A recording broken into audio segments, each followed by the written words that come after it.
there another project? Because there's something that they could do that would be equally effective to help them to demonstrate and to learn and to demonstrate what the students are learning in the field trip. So there are many times we'll have to have conversations where individually everything is always case by case. Okay. Even if a student shares a similar disability classification, the interesting one is most people think, oh, if someone is blind, they can see nothing. And that is the farthest from the truth. Right, Because the smallest population of someone who's blind is pitch black blind. Most of them have some light sensitivity. So we'll be talking with that faculty member about how do you work with that student. Okay. You said, you mentioned last fall, you have, say, 1,400 about students, registered with AEC. So that means probably depends on how many courses they take. Right. So at least 1,400 faculty will receive this letter from them.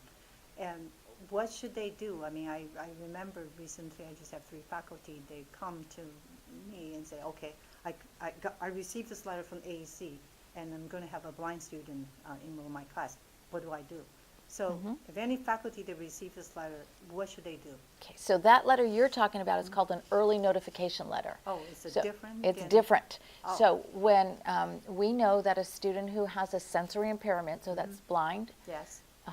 Visually impaired, deaf, and hard of hearing, we early notify the faculty members so they can adapt their curriculum, make it accessible for those limitations. All right. For example, any videos being shown in the classroom for a deaf student, we need to have the captioning. Yes. If a video is going to be shown for a student who has visual impairment or who is blind, we need to discuss about what are we going to do that? Is there going to be a description, or is if it's tied to the grade, we need to find a way to accommodate it. So they get the early notification so that they, as they're adapting their curriculum and creating it, they can put that in mind of what do I need to do. So they can call us. We put a lot of information is in that letter, a lot of information so that they can get started. We outline everything for them specifically. But again, questions do arise. And I have to tell you, this is the first semester that we're getting such wonderful questions from faculty from those early notification letters. And we will then work one-on-one with them. Whom the we being defined whoever that student is. It could be our technology specialist and trainer. It could be myself. It could be one of the counselors. It could be Maria, the deaf and hard of hearing coordinator. So all of that will be tailored to the specific student's needs. Now, the other notification that the faculty member receives is the notification that they're using test accommodations, note takers, course accommodations. So there are 2 different kind of notification. One is the early. When you say early, how? So are before semester start, or what do you mean? Yes, absolutely. So the students with the sensory disabilities, they have priority registration. So right after we know what classes they're enrolled in, we will send that out to the professor.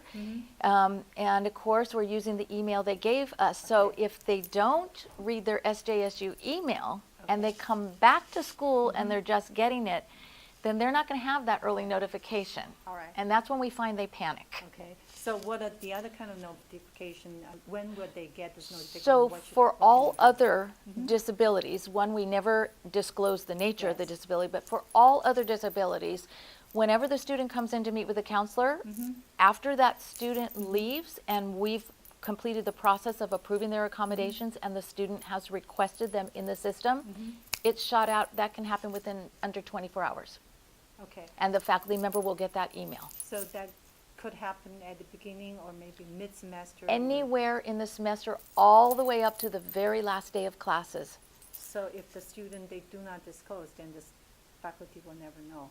Correct. And the faculty then, what we're hoping to promote at our university is universal design. And I know that Center of Faculty Development and Accessible Education Center, that's something we promote. And universal design is so beneficial to all learners because we don't know who's sitting in our classroom and we don't know their style of learning. And we don't know what are they processing. Are they processing it well visually, auditorily, kinesthetically, tactilely? We don't know that. But the universal design is going to help to capture all of those different learning styles. All right. So then what other suggestion, I guess, how would you want the faculty to work with you to support the students? So always to know we're available to them. Always. Just one, not to panic if you have a student in your class with a limitation that you're not familiar with, or that maybe you have heard things about, but you've never had any contact with, and you have some concerns. Call us. Okay. That's what we're there. We're there to talk with you. We'll meet with you. We'll address your questions and concerns, and we'll help you, with that student. And many times I hear faculty, and they will come to us, and they were hoping to know how can I support a student, what kind of a disability the student have. Right. So how would you approach this? I mean, if the student do not disclose to them, Right. they receive this letter from you, then okay, so what can I do? Right. So I get asked that same Yes. question. AEC does too, and understandable, because we're all helping people. We're in the field of educating, so we want to help. The reality is, one, legally we can't disclose, You but cannot disclose. legally we cannot disclose, and nor can a professor, staff person, or any administrator ask the Okay. student. However, the real question says is, even if you know, what difference could it really make? Because those accommodations have been determined based on a lot of communication with the student, a lot of documentation that we have, the professional expertise that is there from the AEC counselors, and you have all of that information plus the curriculum requirements that we're looking at and trying to help. There have been so many great faculty who want to help so much that sometimes it really is not beneficial to the student, because the student then will get a different faculty member who is not so helpful, and they have an expectation that that faculty member is going to be the same way, and then there's a roadblock, and then there becomes a difficulty. Right. The other thing is, you want to be very careful as a faculty member is you want to be empathetic but not sympathetic. It's very important that you understand the difference of that, because if you feel after talking with a student, I want to do more for you than AEC says, certainly that's fine, but is that going to help and be beneficial to that student learning, or is that going to give them more anxiety or something that they think, I just don't know what to do with anymore? That's when, if they have questions, call us. So for example, if they see a student struggling in the class, even with the accommodations, call us. I can have a generalized conversation. I know how to talk to help them to answer those questions without disclosing things that I can't disclose or AEC staff can't disclose. That's why that conversation is real important. Well, let me ask a different question again for students. I understand, I read some studies, so probably out there, only 1/3 of the students in our population, they disclose their disability. So whether they register with you or not, even they register with, let's work on those who register with you. So do you provide, or what do you want them to do, or something they should do to advocate for themselves? What would you recommend? So you bring up a very good point. Because of the fact that any post-secondary education, students with disabilities are not required to register for services. They have to learn. I mean, but Right. they don't have the skill set. They don't know how to advocate for themselves. What do they do?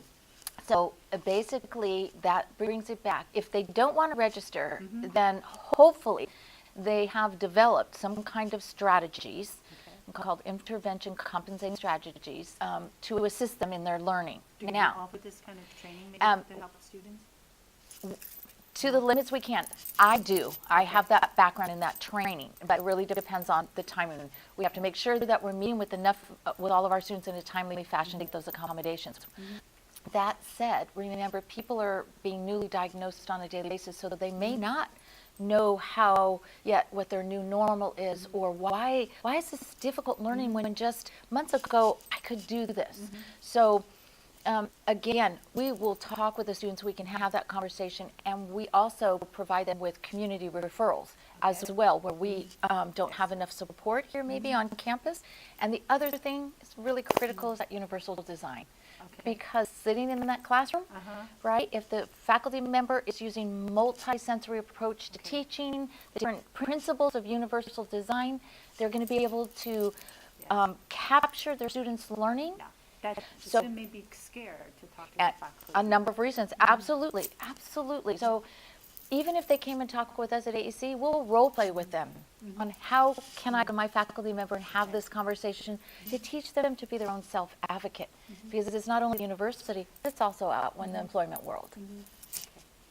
Well, thank you. You shared with us a wealth of information. So is there any clothing suggestion, guideline, and tips you can share with the faculty, what faculty can do, and also what student can do?